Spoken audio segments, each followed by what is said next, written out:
You are listening to Endless, Nameless.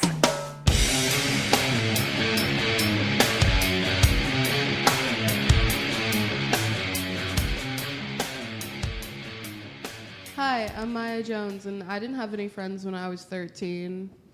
Hi, I'm Gabriellarigakos, and Mom, did you... Wait, what is it? Will you wash my back? And welcome back. Welcome back. This is Endless Nameless. Yeah, this is what it's gonna be. We're finally back in the stew. Mm-hmm. We've decided to make it a little bit more homey for you guys. Yeah. We actually got those damn pictures up. Who's that? I don't know who that is, actually. I don't even know who this is. They look kind of cool, I guess. I don't know. That one looks a little bit... He looks a little bit weird. I'm not too sure about that one. Yeah, I don't know. Whatever. How's life been, dude? It's so over, or we're so back? It's both. Yeah. That's why tonight's gonna be crazy. Tonight is the night. No, tonight dude. is actually the night, and we have to explain why. We are gonna go see Arctic Monkeys on the floor. On the floor. Dude, we are gonna see Alex Turner in 4K. Yes. It's gonna be so close. I really hope you don't pass out. Yeah, me too. Yeah, I can't guarantee anything. You know what? It's okay. It's mosh pit rules. If you go down, I'm picking you back up, and it's weekend at Gabby's. No, like we are not dragging your ass out of that pit. No, like, we're not. You're gonna have to smack me in the face. It's okay. Also, do you notice anything different about me? Did you get any shoes? No. Did you do something with your hair? No.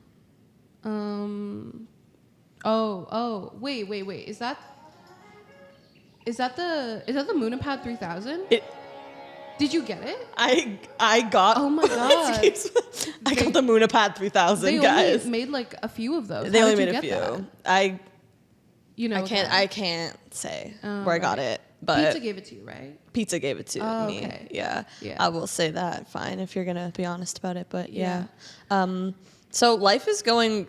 I have iPad and Arctic Monkeys. Like, I don't really know awesome. what else I would need. Like, I've just been freaking out about it because the pure fact that this year I am seeing the 1975 and the Arctic Monkeys twice, and those are the tickets in my Ticketmaster roster, is just like everything I have been working towards for the past 10 years. Like, this is a long time coming. You've seen them before. I have never seen them before. That's crazy that you've never seen Arctic Monkeys. I'm so fucking excited. Like, I can't believe it's happening. I'm really scared, but also really excited. Yeah, and we'll get back to that. Mm-hmm. But I mean, we've been to Perry Sound. We did go to Perry Sound. This is why we haven't been in the stew lately. We've been internationally touring. Yeah, we went on our little first stop of the Hometown World Tour. Mm-hmm. Perry Sound is where Jacinta grew up, and it was so nice. It was really nice. Just getting to be by the water. Like, I was genuinely having, like, I think I've been having revelations. Like, This has been the summer of realizing things. It really has been. Comment down in the chat. Mm-hmm. Did you realize anything this summer? I certainly did. What? And was it devastating? Because yeah. Okay. It's been devastating, but also like the revelations I was having in Perry Sound were like kind of just long time coming. Like, I just need to. I think I just had some revelations that like I'm ready. I don't know what I'm ready for. No, literally, but I'm ready. It's been in the air. Mm-hmm. It's been in the air. It's big things are coming. Big things are coming, and I'm very excited about it. But it was really nice to like kind of like not breathe like the toxic Toronto air. Yeah. Like I think that water cleared up my skin a little bit. It was so nice. And then we came back to the city. And I don't even remember what we've done since we've come back. Like to this point, I'm looking at my notes on my. I remember just because like there have been so many situations in the past week where I just have been in the crux of how busy Toronto is, like especially this time of year because it's like Frosh Week. So like working at like a nightclub until like 3 a.m. and then you walk through like King and Queen Street at night on like a Friday night. Like I wrote something in my notes app, which definitely makes me seem really, really pretentious, but I kind of want to read it out loud. She's like, she got the beret on. She's like I was really having a moment where I was like, this is just not who I am. Like, the crux of like Toronto because I also went to Fan Expo. And something else. No, I think it was just Fan Expo. But like having to walk through Fan Expo where it's like all of the like cosplayers and then mixed with like the crowd of the Jays game, mixed with like the night before the crux of like all the kids in their little mini dresses going out for Frosh. I'm like, I wanted this so bad. Like I wanted like going out and like I thought that I wanted it so bad, but I'm just not bred for that. Like I'm not bred for the nature of this city. Wow. But I don't have any other option. Like this is also where I need to be. That's such a crazy thing because I feel that way too. Yeah. I said, should I read like a little bit of it? Or I want to hear it. Okay. Yeah. You don't know the true embrace of your individuality complex until you squeeze yourself through a sea of black mini dresses and cheap chains around hickey-covered necks gathered in a biological dumpster on the corner of King West. I'm outside of Petty Cash on a Saturday night, parting the U of C like an immoral, anti-heroic Moses after working until 3 a.m., touching other people's Louis V mini backpacks while they roll off their ass, and the boys that the girls arrived with come back to the bar 20 minutes later to tell you that they've never seen eyes as gorgeous as yours.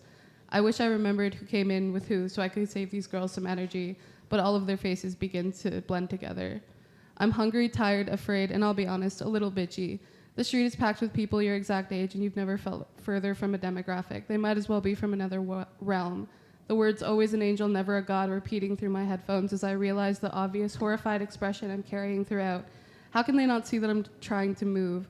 I've never felt so ignored and invisible and so objectively out of place at the same time. And I dreamed about this, being 22 in downtown Toronto on the main streets of a city with girls in little sexy outfits searching for a purpose to the night, the main character, if you will.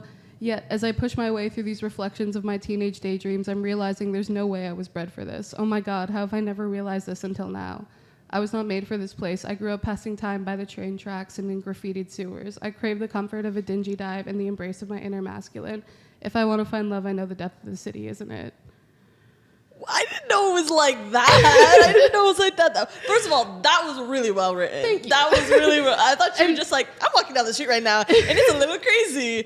No, but I get that. That is crazy, because I feel like that goes into what we're going to talk about today. Yeah. But, oh my God. Yeah. Because it's all like these ideas of like, especially like kind of what we're going to talk about, that like I had such a vision when I was 12. Oh, me too. And it's not exactly what I thought it was, but it also kind of is. Yeah. But just like Toronto's not the place for it. Yeah, we need to talk about this again and remind me about this when we get into it, but Ribs by Lorde. This goes into Ribs. You are so right. But I will say, it's like what you described though, I think is, well, I don't know. I was gonna say it's not like that's not the crowd that I envisioned myself in. Yeah. But then again, maybe I did. I don't really know. Like I didn't grow up here either, so I was just like, what you're describing is definitely not what we're doing. And I think that you come to the city when you're like, all these new people are coming to the city because they're little kids going to university, and they don't know who they are yet, so then they will be wearing those Louis Vuitton bags with the black dresses because they just don't know yet. And I think about how different I was when I came here in COVID. I came to the city during an apocalypse, I will say, and it's just they don't know yet. They don't know yet. No, and like I'm definitely like I hope it doesn't come off that I'm like judging all these people and I think I'm better than them, because it's like, damn, you guys just like don't know who you are and you don't know what else there is to life yet. Because no, literally. I had no idea. I thought I was a completely different person when I came here, and I'll probably be a completely different person like a year from now.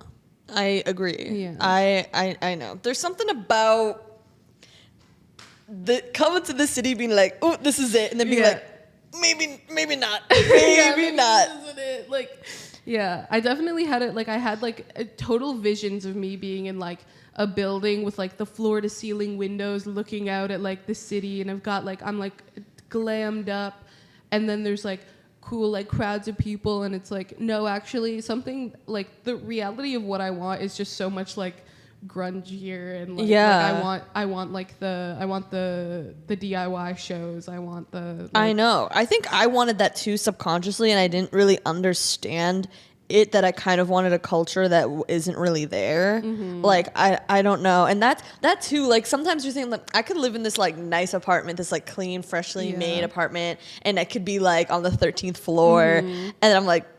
I was in that. Well, I have. I kind of did at like when I moved here, and I didn't like it. That's like how I was too. I would like. I don't know. I think about it a lot because I feel like living in that apartment, like it was beautiful. It was so nice. I'm very grateful that I got to live there, but it changed me into a very different person. I know. I was like going on runs to Yorkville. I was like, like just not. The bank account is also not supporting that either. Yeah, the so, bank account, like I ran out of money, and that's why I live in Italy now. Now you live in the house with the rats. Yeah, exactly. Now I've beside the Dufferin Mall, actually. Exactly. Yeah. We switched a little bit. No, exactly. But you know what? I love my little rat house. Sorry, guys. Is it annoying to just like have this on the floor? No, here I can. Do you want to put it? Yeah, I can like hang that up for you.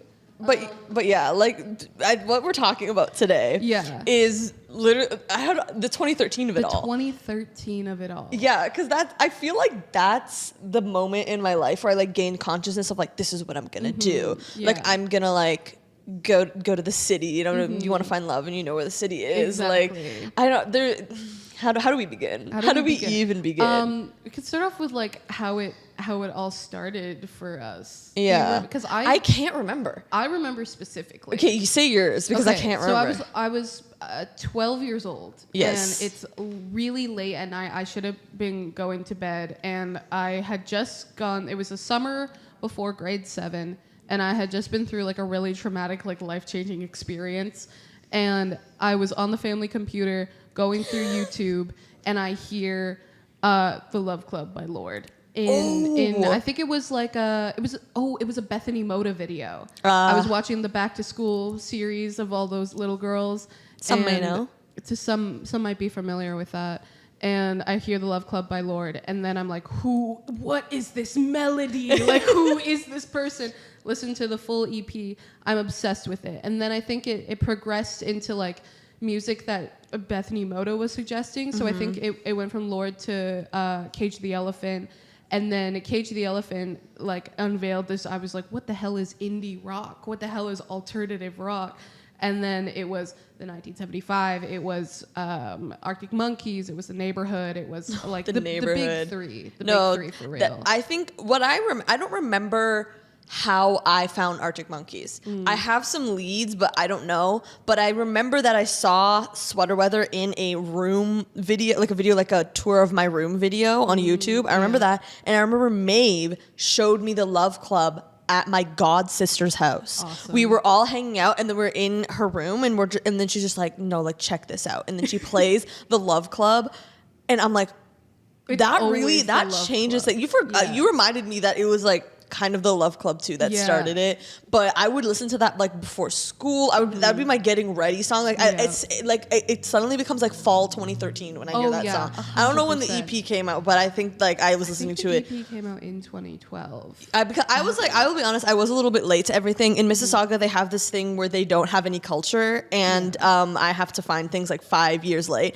because I don't think I was like on AM exactly when it came out. I wouldn't say that. Me too. But I was in, I guess I was like late 6th grade, but I think it really started in 7th grade. So it would be like a little bit into 2014 for me, but then that would also go into Ultraviolence. So whatever. There's also the Lana Del Rey. I think I found the Lana Off to the Races remix in an edit. And I was like, what is this? And then I had it on my illegal music app on my iPad Mini. Music app. Yeah. And I would like listen to it all the time. And I remember like specifically like it being like 2 a.m. and I'm in my bed and I'm like, Miles Mann is a bad man, but I can't deny the way he holds my hand. I was like, what? This is a poet. I was like, holy shit. Yeah. Shakespeare of our generation. And I was like, okay, so like this is it. But I remember that I used to go to work with my dad on when it was not busy, like during like Christmas week. And he had a coworker named Leia. I will say that her name was Leia. Hey, Leia. Who I think one time I mentioned Arctic Monkeys, and she was like, a mega fan. Yeah. Like, but she was like, I think she went to like the AM tour. Like, and then she's like, oh my God, do you like Arctic Monkeys? Like, listen to this, listen to that. So she definitely kind of like got me into it. And every time I'd bring it up, my dad would be like, yeah, it's like, she likes it. And she like always talks about it. And I'm like, literally me in the workplace, actually. Like, that's crazy. Like, being like a 30-year-old woman being like Arctic Monkeys, but that would literally be me. That's literally just our future. I know, that really is. And so I remember that, but like I guess I like in 7th grade I also went through a very traumatic event that maybe one day I will discuss. But I had a 40-year-old man prey on my downfall every single day of my life. Not my dad, if you're assuming that, but another 40-year-old man. And that really was like, time to watch American Horror Story. It's time to watch American Horror Story, time to love Tate Langdon. I should save this for when I talk about it. I used to like write, he would do like writing exercises in the morning, and I would write Tate Langdon fan fiction and read it to the class. That's so if you guys want to know what my life was like. And obviously those things all mesh into each other. For sure. And then I found the cigarette picture with all of the track list of AM written on it. Classics. We'll insert it here. Yeah. But then, I don't know. Yeah, I think that I had, for 7th grade, I was pretty like alone in my like love of like Lorde and all of that stuff. I think that my friends at the time were still really into One Direction. And I had a friend who was, she was a super Hulot girly. So she introduced Tumblr to me because she was like, oh, this is the website to go to. And I was not allowed Tumblr. Me neither. So I would go onto Pinterest, where they would have screenshots. Yes, they would have like Tumblr screenshots. Same with We Heart It. Bring back We Heart It. We Heart It, that dude. Was a crux of like finding out. Do I have We Heart It? I have We Heart. No, it's undownloaded, but I have my original We Heart It, and if we go, I know it's gonna be at the very bottom. It's gonna be like the pastel goth, because for a moment I was really into that. Yeah, me too. But that wasn't like the whole thing. But I like immediately got emo in 7th grade in the realest way you possibly can in 2013. Like I was like, I would wear like all black. I would post like the cover art for the Arctic Monkeys on my like Instagram. It's to the point where like I wiped my Instagram out completely, and I just like put like all like the normal people scare me and all that stuff. And then everyone's like, what's like wrong? Like what would you change? Like what happened to you? And I'm like, a 40-year-old man is bullying me every single day of my life. Like you wouldn't even get would it. do something to you. Yeah. But everyone was like, yeah, that's fine. No, so whatever. exactly. So then I led there. But there's something, I don't know. Like I listened to a lot of stuff at the time, but the Arctic Monkeys, like that's stuck with me. And I was thinking about maybe why. And I think it's just because it's like, it was such an aspirational thing to me. Like I would listen to that and I'd be like, that's gonna be me. Or like that is me. Or like this is like the life that I want. You wanted like Arctic Monkeys lifestyle, or you wanted Alexa Chung lifestyle? Both. Okay, real. Both. Real like literally, I guess like, but even like the adventurousness of it all, because AM was like the middle school album, and then like you branch out. And in high school, I listened to Favorite Worst Nightmare so much, and like whatever people say I am, and I would like listen to it on the bus, and I'd be like, I can't take it here. Like I need to go to the city where I can like be. I can do like From the Ritz to the Rubble. Yeah, like listening to The City growing up in Brantford, Ontario was just like that was the motivation for life. It really like, was. I think that for me, like 1975 was definitely more of the motivating like lifestyle than Arctic Monkeys was. As much as I did like love them at the same time, but like. I remember finding the 1975 because I saw a Vine of Maddie performing Sex live. Holy. And I was like, who is that? No, like, literally. Like something in my brain was like, ding! No, like, it was over. Yeah, it was like literally over. And this was like, I think I was definitely into the 1975 like chocolate in like 7th grade. And then it really all kicked in, the grunge, the pastel grunge of it all, in 8th grade, because I had like one friend in 8th grade. Her name was Bibby. Shout out to Bibby. Shout out Bibby. Like, and we were like so obsessed with like that same aesthetic. Like we would like go back and forth. She was like, "Do you listen to Lana Del Rey?" And I was like, "Yes!" And like we like had our YouTube like to music things on both of our iPads. Shit. Would like have like all the same music. And I think like Lana, The Neighborhood, Arctic Monkeys, 1975. Those were the number ones, and we like really bonded over that. And that like she was like she got all like the cool clothes of it, and I was like trying so hard to like have like the cool clothes and like the like the alien like shirt. Oh yes, and, I like, had one of those, bro. I wanted stuff like that so bad, but I just had like, I don't think I had a lot of the cool stuff, but very hard to come by in Brantford, Ontario. Well, there was a Brandy Melville and Square one. If anyone remembers the Brandy Melville and Square one, and that place really left its mark on me. Yeah. I wanted to fit into Brandy Melville so bad. It was literally insane. And tell me why in 7th grade I can't wear their pants. In 7th grade, I'm a 7th grader and I can't wear their pants. Yeah. Like, what the fuck? Who are they for then? Because I don't understand. But I literally was like, I had that alien shirt in gray and tie-dye. In black and white tie-dye. And one time, this is the only time I was ever able to go into an American Apparel. Because there was also one in Square One. Or maybe Sherway. My uncle, I asked for an American Eagle gift card, and he gave me by accident an American Apparel gift card. And that was for Christmas. I did a backflip, bro. My mom did not want me in that fucking store. Yeah. I know that she saw those ads that everyone was getting all mad about, and there was no way I was going to that store, and he gave it to me by accident, and that was literally the best thing that has probably ever happened to me in my life. God, and I went in there, and I bought a like turtleneck like dress that's like long sleeve and was black, and it was so like that picture of all those people standing beside each other. Like I'm sure it's the exact same dress, and we'll put it here. Yes, and I wore that thing to church. I like wore it every day, every single week to church. I would literally I was pulling up to, I shouldn't say the church, to Greek Orthodox church in that American Apparel drip, dude. And I felt sick as fuck. But then again, in Mississauga, like literally no one cares. Like that was not a thing. I'd be wearing these things to school. Like I'd cop the alien shirt and they'd be like, what the fuck is that? Really? And I'd be like, the drip. Damn, this light just went out. Oh. Well. They got scared. No, literally, it's all crumbling from beneath us. Like, yeah. No, that's just...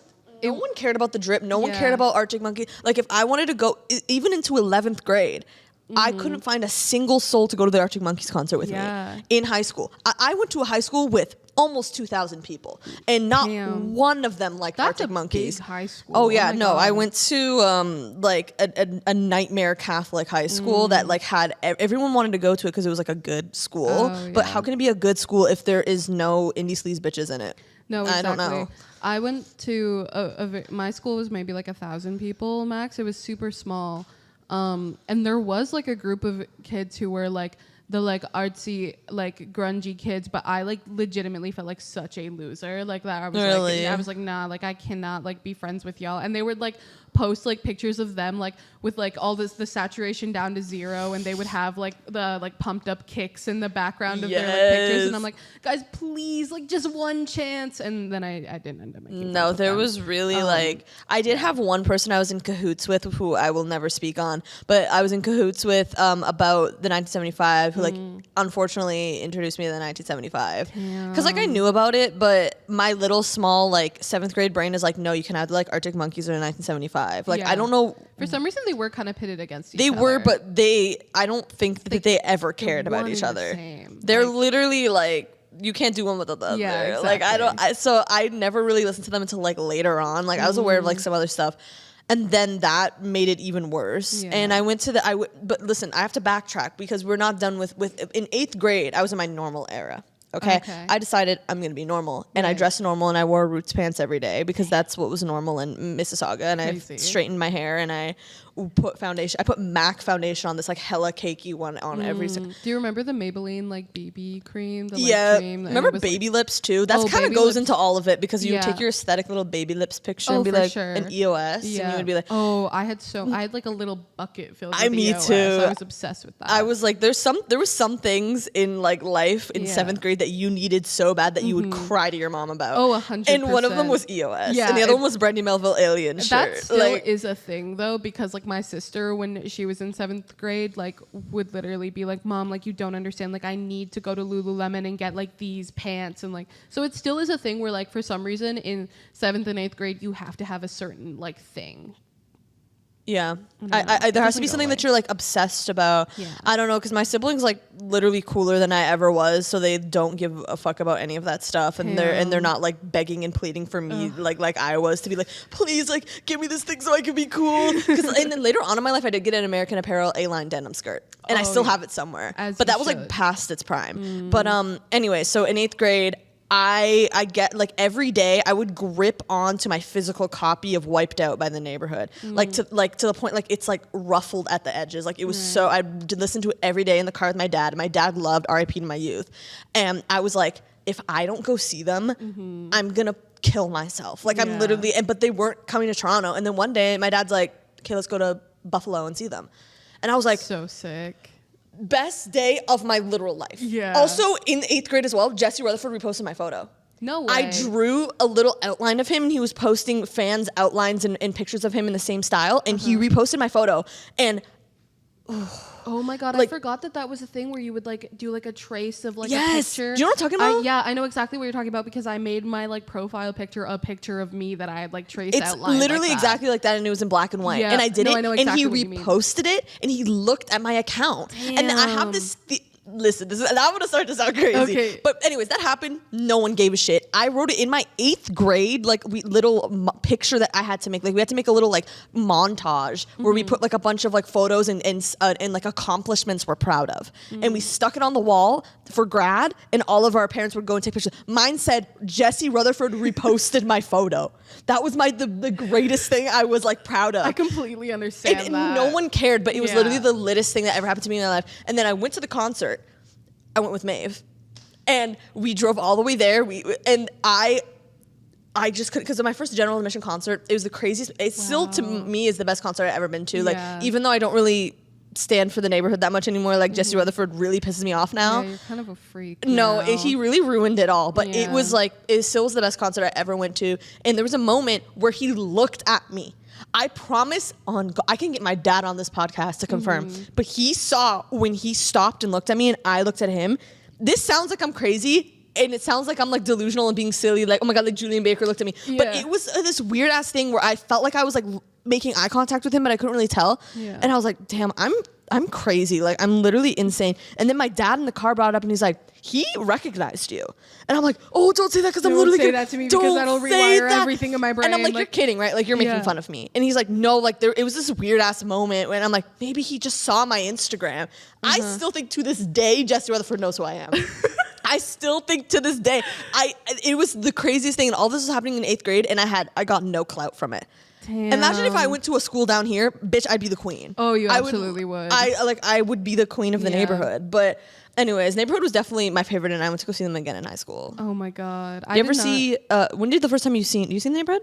I never saw them. Well, sorry, I don't think you'll ever see them. Yeah, I don't really have the urge to see them. I wasn't really into The Neighborhood as much though. Like I really like, obviously ate that aesthetic like all the way up, and like Sweater Weather, Daddy Issues, R.I.P. to My Youth were like the big three, but I don't really remember getting into like a lot of their stuff. It really was just like it's always been a Die Hard 1975 since I was 12 years old type of moment. Like I have like, I remember when they were announcing I Like It When You Sleep, and they had all of like the little comic but I remember stuff, that too. I remember that too. And me and Bibby were like texting back and forth. We were like, oh my god, are they gonna break up? Like I can't handle this. Like what's gonna happen?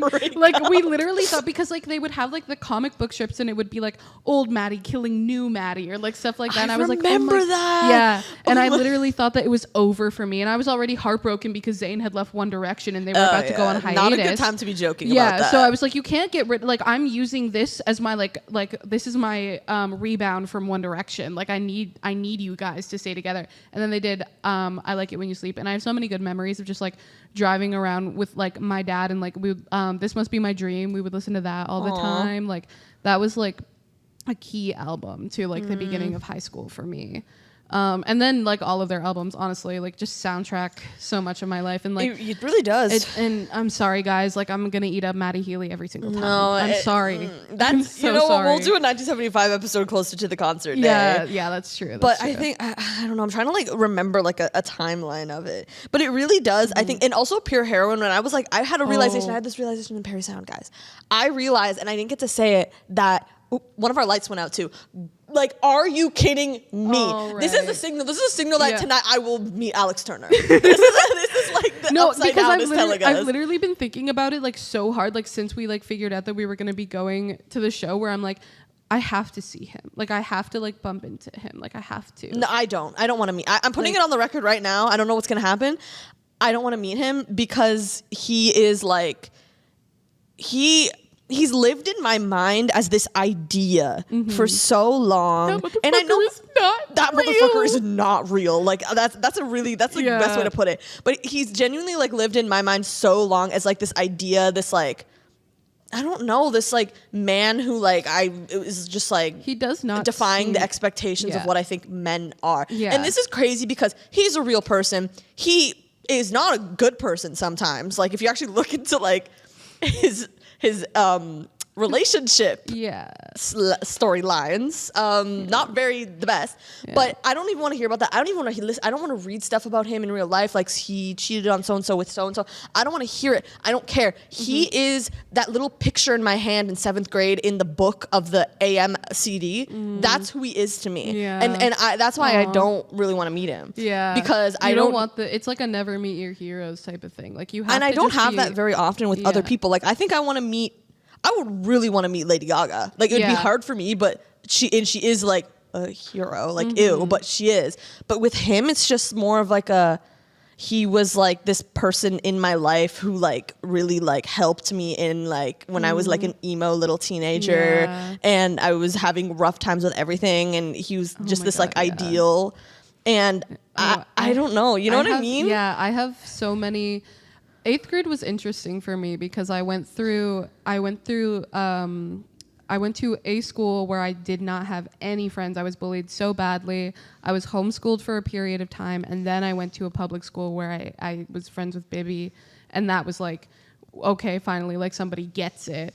But like in the period where I was like being really badly bullied, I like did not have friends. And I remember standing up against like the brick wall during every recess, just listening to AM. Like I remember I remember playing knee socks. I remember like those like moments where I was just like thinking to myself, I'm like, damn, like I just like don't fit in. Like I know. And I know like that, and that sucks because it's like, it does kind of sound like I'm not like other girls, when really like, but obviously there are so many people that agree with this and feel it too. But it's like when you're in that small town, it's not a good thing though. Yeah. I think a lot of people think I've gotten this comment a lot because I'm from Mississauga, where everybody is an NPC of like, you're just unique and you're different, and that's good. I get that. I get why someone's mom would say that to somebody. But like when you say this type of thing where we're in 7th grade and we are listening to AM, and that's like the only thing that's like keeping us going, it's not like a positive. It's not like because I was so different and cool. It's like I was not happy, and it's really not nice to not relate to the people around you. No, exactly. I rather, honestly, at that time, if you gave me the option to like relate to the other people around me, I would. Me too. But like at least I had AM. Yeah, like at least I had like Tumblr and stuff like that. But I don't think that it's like a good thing or like a flex to be like, I don't relate to anybody. It wasn't fun for me, and I don't think it was fun for you. Like, no, it definitely wasn't. And it's definitely such a treacherous slope too, once you like think about it even deeper, because like those girlies on Tumblr were promoting depression, eating disorder, like self-harm, especially everything. The eating disorder stuff was just like, you'd scroll and be like gifs of like Alex Turner to be like, how to get anorexia, like right after. No, exactly. And it'd be like, like, because you wanted to, like be like that style of girl, like it, like do the Alexa Chung diet challenge, and it's like, literally, or what was it, like the heroin chic or whatever it's called, was like really a thing at that time. Like it was truly, it went hand in hand with this. If you want to know a timeline, this is how it kind of went from indie sleaze in the late 2000s and it like to the early 2010s, and then it immediately shifted to whatever the fuck AM self-titled and like Lana Del Rey was. I don't know what to call that. Just like the 2014 grunge. I would literally call it like Tumblr rock. Like I would literally call it that. I don't think Tumblr rock sounds like a rock in a Tumblr. Like, Tumblr indie maybe. I guess so. Because those go on with a whole bunch of other people, I guess. But like it really was what Tumblr was driving at the time as a musical like force. Right. And it went so quickly into that. But still it had such toxic ass like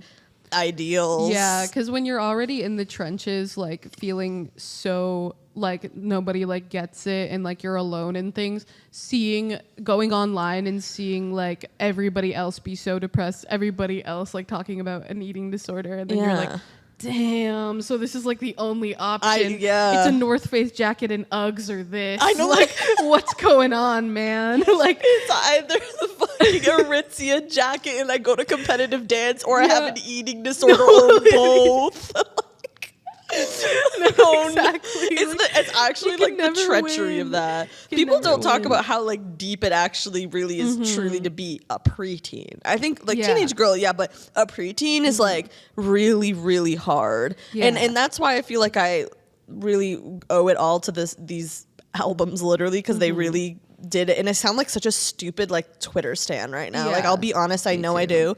But this is the realization I had in Perry Sound, was that like, if I think about like what album both reflects and like explains thematically my teenage years and was a part of my teenage years, like both, like it's literally pure heroin. Yeah. And that's very sad, because I think with like my parents and stuff like that, like theirs would be something probably not that fucking depressing. Or anyone's like other people's like, but pure heroin, it was the only time, and this is why I love Lorde so much, that any teenager has ever actually been like, I live in a town where no one does anything and we don't do anything and I don't enjoy my life and I know there's more and it's really sucky. And that's the only time I've ever heard a song say that in my life. No, me too. And this dream isn't feeling sweet. Yeah. Hit then and now. I do want to talk about the like Ribs. I also want to talk about Do I Want to Know. That one's a little more light. What do you specifically, I wanted to ask you what like song, like Arctic Monkeys songs are the ones for you? Are the ones for me? It's like, it's just AM. Like it's well, okay. It would really depend. If we're talking like being a preteen, it was Do I Want to Know. It was Arabella. It was Knee Socks. But as I get like older and I was like coming into myself more, it was like Fluorescent Adolescent and like 505. It was like going back to their older stuff like that. But I do think that Do I Want to Know will always be famous for me. That's what I'm going to talk about. I think, like, should I open my iPad now and talk about it now? I think you should do a live reading. When you read this to me, I was like, whoa. Like, so I love a lot of Arctic Monkey songs, and I really like Tranquility Base, but we're obviously not going to be able to talk about that right now. I think Tranquility Base came to me in a time where it was really relevant to my life. But I will contest and agree that I will say that Do I Want to Know might be one of the best songs of all time. Literally. And it's their most popular, and I know, and don't look at me like I'm a local. I know the deep cuts. Did you know Catapult? You don't know Catapult. Like, shut up. But it is. It's good for a reason. It's the best for a reason. And this is my thesis to it. This is my thesis. Evenly blends sonic and lyrical elements to express a universal situation in a unique way. I think it's one of the only simultaneously cool and pathetic serves of all time, but it manages to be sexy on top of all of that. Think about the layers. It's cool and effortless, but it's pathetic and it's like also really sad. And is that Sam Smith? Get out of here. Oh yeah, it does say Samuel. I'm not talking about them right now. Okay, listen. And it's pathetic, and also like he just manages to do that. And Jacinta also told me, she's like, well, there's like other people who are pathetic and like cool at the same time. And who did you say it was? I think you're like Dennis, and like Dennis from Always Sunny. You're like, that's also Dennis, like, which makes a lot of sense. That's true. Okay, and I agree. I don't with that. remember saying that, but it's very few have achieved that at the same time, and that in itself expresses this like feeling that no one really talks about, the vulnerability of liking a person with you're gonna say something just like, well, actually, like, no, I'm literally just giggling at the fact that the giant Sam Smith has not moved. Okay, right. Not moving. Oh no, you said things that are also pathetic and cool. I wrote it down. You said Lenny Bruce and Dennis. Am I wrong? No, you're not wrong. You are not wrong at all, because because you listen to AM and you're like, the Lenny Bruce connections are there, and I will explain this, and I'll explain why. It just is a really hard dichotomy to pull off that people don't even try because they're obsessed with being cool. But I think Alex Turner in his writing is very willing to admit to his like insecurities or the parts of him that aren't like cool, but he still manages to be literally the coolest motherfucker on earth, so cool that I don't even want to meet him because I'm scared. Which it never happens for me. Like I don't feel that way about like anyone else. So sonically, it begins very simple with four just simple tracks, of the different instruments, and like literally, it's very simple. And when you think about it, the lines of the AM cover in the music video, which I don't like because I'm like in my mind I could do so much more with this, but it expresses like the way that the song is built with all of the wavelengths and the sounds and how simple it is, and it gets. For some reason, these simple things become so complicated and amplified throughout the song towards the end until I wrote down that it says it's droning, it's threatening, it's like nauseating at the end. It's like madhouse. It's like this swirl that all comes from the rumination of not even wanting to ask the person if you fucking like them. Yeah. Which is the realest shit a seventh grader could ever listen to. That speaks to your soul, and like that, like once, like I think the guitar at the end, that like that goes so crazy at the end. The build up of it all is so beautiful. That it's just like it expresses sonically, because I'm still on that part, the feeling, which I really enjoy when songs do. Like, as much as I'll listen to the lyrics, like I think that if the sound of a song can express a feeling, then it's a big W, and I don't think songs do this a lot. And I could be right now talking about this song like it's the only song to ever do this, and you might think, oh well, this song does it. I do not care. Like, I don't care. Like, this is the only song for me. I've listened to a lot of songs, like, and I said lyrically, I always like the way he puts words together. It's always sexy, it's simple, it's smooth, it's vague enough to connect with a variety of experiences.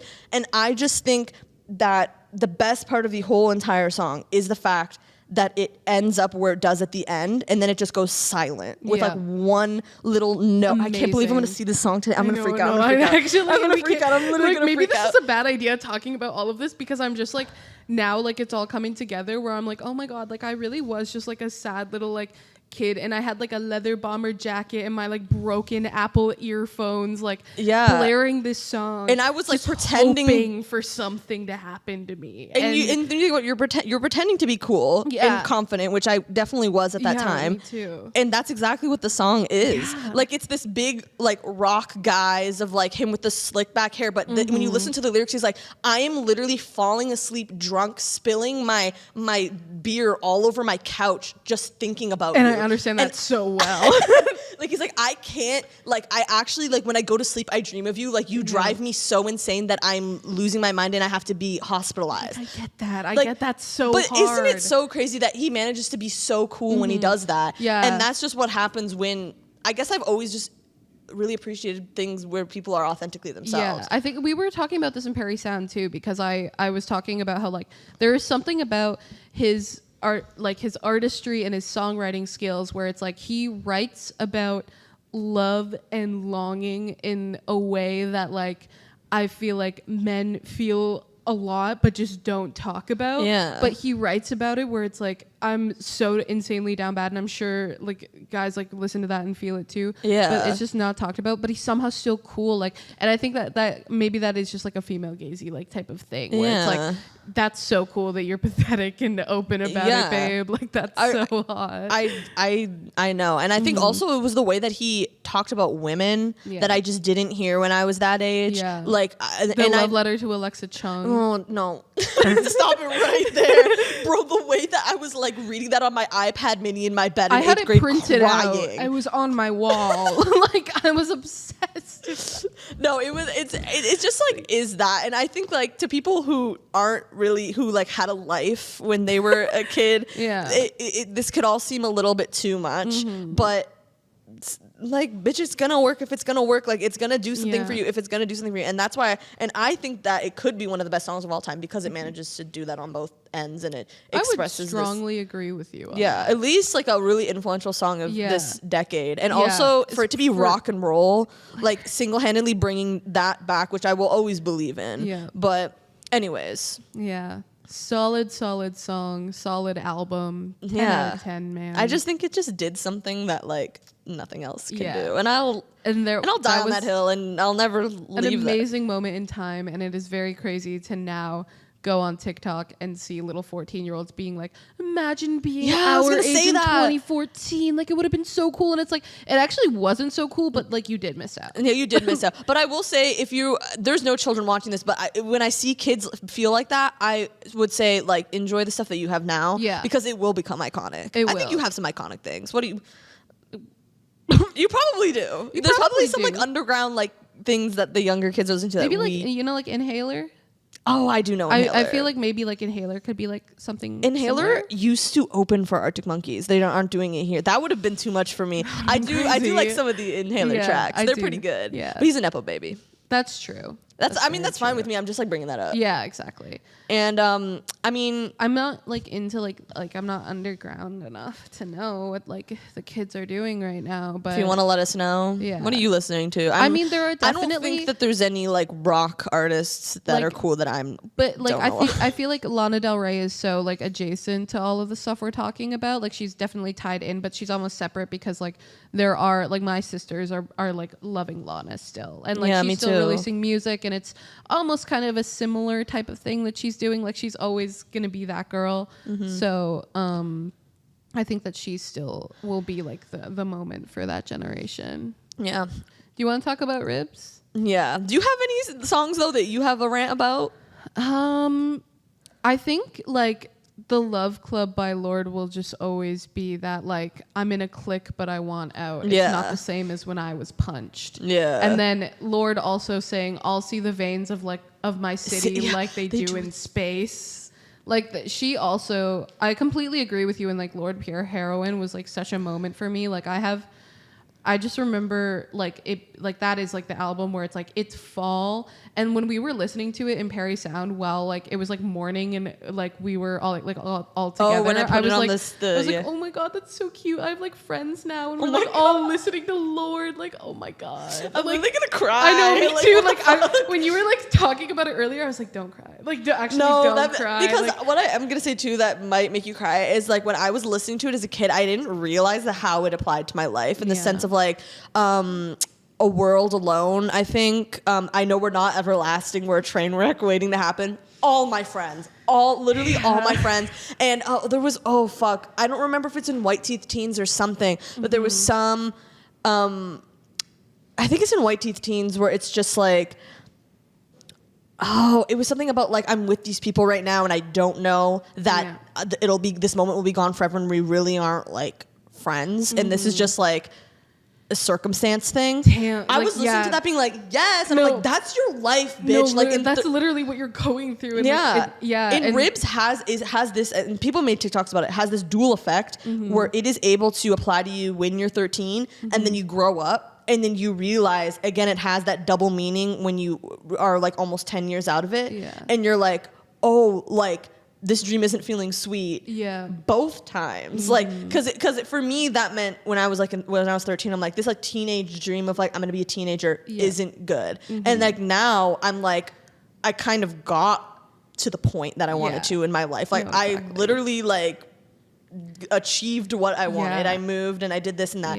And again, it's always the like this dream isn't feeling sweet. And it's like, how can you manage to write a song, by the way, that applies to you for 10 years of your life? I have no idea. Genius. And like to be like 16 while you do that. Yeah, to be 16 while you do that. Like and just there's a lot more, I guess, in Ribs that I could focus on if I really like broke it down that could just apply to like both of those experiences. But I'm saying the everlasting and changing meaning of these songs is the most nuts thing I've ever experienced in my entire life. Lorde's whole like discography like is just so genius with doing that. Like how Pure Heroine, it kind of does feel like, oh, that's like the preteen, like you're so excited to be a teenager, and then like being like 17 about to move out. And then melodrama being like in your 20s and it's like messy, but it's awesome. And then solar power, which is like I am obsessed with Secrets from a Girl Who's Seen It All. Yeah, like that song has also changed in meaning as a like not many too. like I'll say like the Arctic Monkey songs like they stay in their meaning and they are like cool, but those evolve. Right. Like how the like that is. Yeah, bruh. It's beautiful. And it's like just the lyric of like from Love creating. Club that's like, I'm sick of words that hang above my head. What about the kid? It's time the kid got free. Girl, like literally, you're like 14. Like, how are you doing that? Yeah, I know. And it's just, and I cannot express to anyone who doesn't understand this how like revolutionary it was at the time to have someone be like, I hate everything. Yeah. Like it was always, I don't know what other songs were making me feel like I was a freak and I was supposed to be happy. Yeah. I mean, Happy by Pharrell was playing. So maybe it was that. It was the Minions trying to get you up off your feet, but to no avail. And when you're like, oh, I wish I was a teenager in 2014, like just know how mentally ill you would have been while Happy was playing.